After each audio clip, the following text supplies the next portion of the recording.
Hello guys, welcome back again dito sa channel natin. At for today's video, ito sinusubukan naming mag-welding dito sa aming ginagawang bahay gamit itong ating portable welding generator.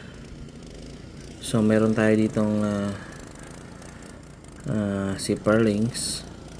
Ayan, kung nakikita ninyo, nagdudugtong natin sila. So makapal po ito guys, itong ating mga C-par links na to. Bali gagamitin natin to dito sa ating bubong. Ang kapal po nito is 1.5 mm. So ayan, nakikita nyo po, wine-welding po siya ng ating welder. So ang ating area is wala po pong kuryente. So most of the neighbors natin dito, ang ginagamit nila is solar power.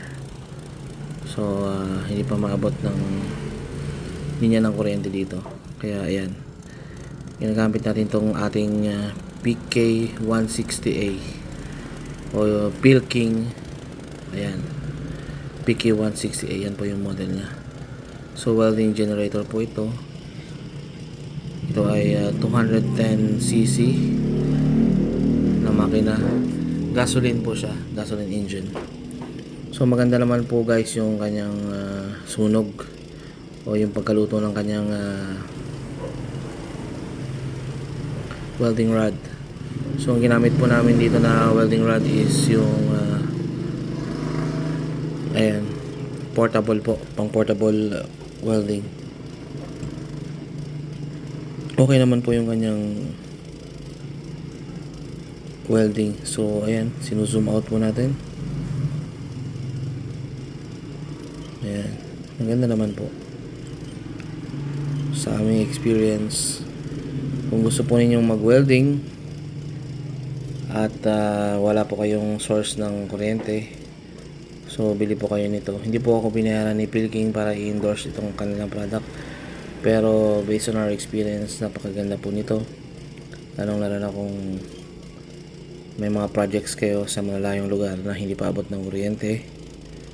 Ayan, bukod sa portable po ito, magaan lang po siya dalhin.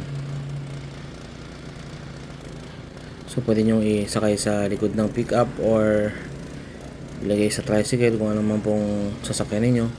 Kaya naman din po ito buhatin ng isang tao. So ayan po yung C-par links na ginamit namin. Kung nakikita nyo, makapal po yan. Ito ay 2x3 na C-par links at 1.5 mm ang kapal. So ayan, kung nakikita nyo yung pag-welding namin.